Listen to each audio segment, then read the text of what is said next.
بسم الله الرحمن الرحیم. موږ دا څو ورځې پر غني خان باندې تیرو. د غني خان د ځینو شعرونو تشریح ځینې د فکر سره ولګېده. په کار هم دا دی چې تاسې ووایاستئ د پښتو په نوي شاعرانو کې ډېر د لوی ناموس شاعر دی او د شاعري جوړښت چې دی هغه ځان ته بیا جلا دی. ما درته وویل د ډېر اصولونه نه دي فالو کړي، په هر اصول کې دننه بغاوت کړی دی. نو دا د شهرت وجه هم ده په شاعري کې دننه. د ځواني په اړه باندې د یو داسې شعر جوړ کړی دی چې د پوره غزل نظم نو ورته ویلی، ځکه چې په کلیات کې د عنوان پر ځای باندې د پوښتنې علامت راغلی دی. نو موږ چې ووایو دا په جوړښت کې غزل ده. د غني خان د ځوانۍ په اړه څه نظر دی؟ زه خو تاسو ته دا وایم د عام خبره ده چې په انسان کې الله تعالی صرف ځواني پیدا کړې ده، یعنی نه کشنیواله واره خوري نه سپین ږیرتوب واره خوري. په کشنیوالي سړی پوهېږي نه، په سپینه ږیره د بیا څوک کوي نه، ښه د کار اول وږي اعصاب کار نه کوي. بس دا د مابین پیرډ چې دی ځواني، دا ته خلکو ډېر په غور کتلي دي. نو تاسو واده ته وګورئ دی بیا څه وایي، بیا به لږ پر وغږېږو نوره بیا وشنو. زموږ یو مقصد هم دا دی چې د غني خان ځینې نظمونه زه له تاسو سره شریکوم. دا خو فلحاله موږ پر ژوند لګیا یو، په فلسفه لګیا یو، د ژوند بېلابېل رنګونه. بیا به داسې خواته ولاړ سو چې د په پښتو شاعري کې شهرت له کومه ځای دی، یعنی پر ملا چرګک به د نظم ووایي. او نو ته ملا چرګک ایوار الک پزنی نه چې وې پزنی بیا چوت کې بندش نه، دا څه فایده ده؟ یعنی چنګښ موږ سکو مژای سکو. لیکن دا سړی کې کمال دا دی چې د الله تعالی په تخلیق کې چې هر څه په مخ ورغلی پر هغه سوچ والی دی، بیا پر نظم پر جوړ کړی دی. دا اثر ما درته ویل د انګریزي ادب اخیستی دی، په هغه ادب کې چې د یورپ ادبیات هلته دا شان ډېر. هغه وجه دا ده چې د هغو بنیادي مسلې حل دي. ګوره ستا چې بنیادي مسله حل وه، روزګار دی وی، صحت دی برابر وی، یعنی او د خوراک و تشک د اوبو صفایي د رسېده او په اسپتال کې د ناجوړي داسې وه چې ته نه په تکلیف کېږې. دا بنیادي مسایل دي، دا چې د حل و ستا به سوچ بیا لوړ، بیا به ته سوچ په دا شیان کې بندی چې په ای خوا به دغه څه خوا نه یې بده. زموږ د ادب مسله دا ده چې زموږ د خلکو بنیادي مسلې نه دي حل، نو دی په اسپتال پریشانه دی، دی په روزګار پریشانه دی. نو ځکه د ادب په دغه شیانو کې تخلیق کېږي، پوهېږاستئ؟ نو د هغو ادب بیا د بنیادي مسلې لوړ دي، نو لږ لوړ تخلیق کېږي. دا بس د کواست چې ته له ماښام له مړۍ زه تنګ یې، له روزګاره تنګ یې، له غلش کولی هر څه چې دی هغه یې درځوړي دي لوټ کړی. نو ستا مسله به شي شو. دلته ته په کوم ځای خوږېږې؟ هغه د روزګار په شي باندې سي. په ځینو ښارونو په ملکونو کې دا شی نسته، شی د نه غلا کېږي، څوک یې نه غلا کوي. د باندې یې ودرئ موټر، د نن یې ودرئ داسې راوځي ولاړ دی. دلته نسته غلاس وي. نو سته چې یو شاعر و ادیب یې ستا افسانه، ستا ناول، ستا ډراما، ستا شعر و شاعري دا به ګډ له دغه شیانو پیدا کېږي. نو غني خان هغه دنیا ویلې ده چې د هغو بنیادي مسلې حل دي. نو یو چونګښت هم پام دی. نو یو موږ تاسو بلدلي دا تحقیق پر کوي دا انګریزان څنګه په هر شي کار لري، په غره باندې کار لري، په ډبره یې لري، په لوټه یې لري. دا د انسان د زده کړې لارې دي چې غني خان پښتو شاعري ته له هغه فکره نه ایستلي دي. بیا یې نظمونه ځینې جوړ کړي دي. نو زموږ ځینې ناستې به دا خامخا وي انشاءالله چې دی زه له هغه خوا در وپېژنم چې تاسو ورته وګورئ. یعنې پر چرګ باندې چرګ څوک څه کوي، یعنې په شاعري کې، یعنې شاعر به چرګ وګوره ځان دی کشنی ورته معلومیږي.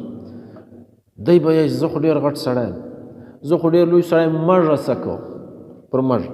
لیکن که ته واقع هم ژوند کوې او دا شان ته وینې په دنیا کې د تخلیق برخه دي، په کائنات کې موجود دي، بیا به چورت پر وایې. الله تعالی د پوهې دعوت په دغه لار درکوي چې پر شي چورت وه، پر دنیا وګرځه وایي ما به ډېره اسانه وپېژنې. لږ چکر و په دنیا کې، بیا به ما وپېژنې، زما تخلیق به در معلوم، ما څنګه شیان پیدا کړي دي، څنګه خلق، څنګه مخلوقات، یو خو نه دي، قسمه قسم مخلوق ګرځي په دنیا کې. نو ته یې وګوره، نو هغه دعوت درکوي او ته ځان په شرمۍ دا نسي کېدی. نو له دغه لارې د غني خان د شعرونو دغه خوا ډېره درنه ده. دا چې دا نور ګرد اړخونه د فلسفه موږ ځینې وباسو، دا د شاعر رنګ عام فکر ځینې وباسو، دا مینه ځینې وباسو، دا له چا سره تضاد د ولاړ دی، یعنې له چا سره نه لګېږي په شعر کې علامت یې ځینې جوړ، دا هم ځینې وباسو. له دغه باوجود غني خان صرف د نیچر په شاعري هم ژوندی پاتېږي. غني خان په نیچر شاعري کې دومره لوړ لوړ فکرونه، دومره عجیبه فکرونه موږ ته را شریک کړي دي چې موږ هم دې سوچ ته اړ کړي یو چې یاره زه که شاعري کومه پکار دی چې پر مژه باندې یو نظم ولیکم، پکار دی چې پر مژک باندې یو شی ولیکم، پکار دی چې پر مچر باندې یو شی ولیکم. ولې نه لیکم؟ دی ستا نه کې زه وینم نه، دی ستا نه که ما ته تاوان نه رارسوي، دی ستا نه که زما د فایدې نه دی. لړم خو تاسو اوس لیدلی دي، محققین وایي چې د لړم زار نه د کینسر علاج داسې نه کېږي. نو موږ یې وزنو پرېږدو یې نه، خلک یې نه وزنې، فارمان یې ورته جوړ کړي دي، د یوه پر ځای لک پیدا کوي، د لک پر ځای دوه پیدا کوي، 2 لک، بیا یو ساس کې زار ځینې راخي، بیا له هغه څه دوایي جوړېږي. د انسان د بیماریو نه یک په یک دي. ما تر دغه ځایه پورې ویلي دي چې وایي لړم په 15 کاله کې یو وار وخوړې، بنیادي کینسر که در پیدا شوی هغه هم ختم کړي. اوس خو د لړم خوړل فایده لري، ته څه وایې؟ د غالبوزي خوړل چې انسان وخوري فایده لري. په ملیریا باندې ریسرچ شوی دی چې په انسان کې چې په 15-16 میاشتې کې یا په کال کې یا په 2 کې زکام نه پیدا کېږي، ملیریا نه پیدا کېږي، دا به بیا ډېر بد ناجوړه شي. زکام ښه شی دی، ټوخه او غاړه ښه شی دی، ملیریا ښه شی دی، کښنې ناجوړې ګرځي درځه وباسي. ای زموږ چې نزله رایله شي دا تاوان نه لري، دا په تا کې چې خراب شی هغه ګر راوځي، نو دا خو ښه شی دی. اوس دا ریسرچ چې دی دا په شاعري کې غني خان له کومې لارې موږ ته وړاندې کړی دی، د ساینس نظریه موږ ته پرتې دي که نه دي. نو په دغه لاره باندې که غني خان د شاعر په توګه صرف و نیچر ته اړ کړو، دا نور ټول اړخونه کتاب یې دغه کلیات یې دا پنډ دغه دا دونې پنډ دا راواخو دغه که در څو ورکې ایله کړو، دا نور ګډ ډیلیټ کړو، بیا هم نه مري. هغه خوا یې ژوندۍ ساتلې ده چې تا هره ورځ واسطه ده. نو د نیچر په شاعري باندې کم شاعران چې مشهوره سوي دي، په انګریزي کې ویلیم ورډزورث انتهایی زیات مشهوره دی، لانګ فیلو زیات مشهوره دی. دغو د نیچر په شاعري کې هغه شان ته پامي چې ته ګر سره په عام ژوند کې کار نه پلري. نو د نیچر په شاعري کې دا سړي څنګه خبرې کړي دي، دومره مرغانو ته، دومره خزندګانو ته، دومره زناورو ته د دې سړي پام دی په شاعري کې چې سړی حیرانوي. نو اوس عاشق کوتره تاسې وګورئ، پخوا به په ولسي سندوري کې ویل په مخه راله بغدادي کوتره، دا چیش هوایي کوتره، دا رنګه بدلې به ویل کېدې. بغدادي دا نه عام کوترې چې ګرځي په هوا. اوس سله نسته. اوس اوښ دا د غني خان نظم دی، بورا د غني خان نظم دی باندې، کارغان، مرغان، په کارګه باندې هم موږ کارګه ورته وایو، په کارګه باندې هم نظم لیکلی دی. تاسو دا خواته چورت وواست، دغه سړي و دې ته اړخ څنګه لګولی دی؟ چونګشه ده، خړود دی، جادو د جادو خر، یعنې جادوګران خر ګرځي، بیا یې په جادو یو شی جوړ کړی، دا د خره کنسپټ بیا په جادو باندې، بیا دا لنډی چرګ، ماشی، ملا چرګک، مژه، مچ، مژی، کوم شی پاته سوی؟ کوتره، اوښ، بورا، تارو، توتیان، یعنې توتي میټو چې موږ ورته وایو، توره مچۍ. کمال دی د دې سړي. نو دا شان چې دي دا د غني خان د شاعرۍ ښایست دی.